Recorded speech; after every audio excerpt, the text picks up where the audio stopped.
es el progreso y la oportunidad de disfrutar con dignidad, pero hay que andar muy finos, pues al menos descuido magistral que largan el despido, es la culpa del gobierno. No lo entiendo, no lo entiendo. Ya funciona el sindicato. No les voto y hace rato. ¿Se entera o no se entera? La clase obrera. ¿Se entera o no se entera? La clase obrera. ¿Se entera? La clase obrera. ¿Se entera o no se entera? La clase obrera. Y el paro es tan doloroso que no soporto estar ocioso. ¿Qué haría yo sin nada que hacer si no me gusta leer? Y la imaginación la perdí en el taller. Nunca he pensado, solo he trabajado lo que me dice el encargado, lo que me dice el comité, sin preguntarme el por qué.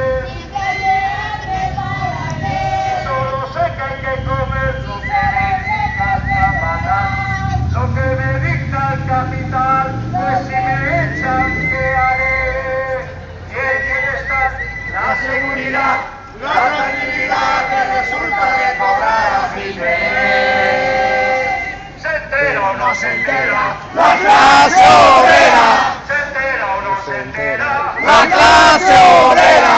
¿Se entera o no se entera? La clase obrera. ¿Se entera o no se entera? La clase obrera.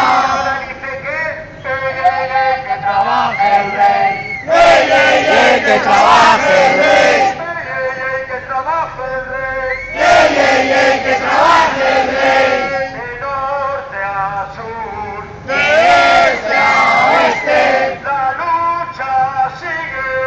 cueste lo que cueste, El próximo parado, que sea un diputado, la próxima parada, que sea el de ahora. que trabaje el rey. ¡Ey, ey, ey, que trabaje el rey! Que trabaje el rey. ¡Ey, ey, ey, que trabaje el rey! Y la reina también. Gracias, salud.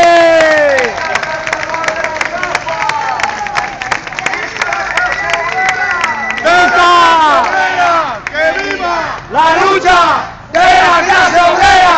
¡Que viva la lucha de la clase obrera! ¡Que viva la lucha de la clase obrera! ¡Que viva la lucha de la clase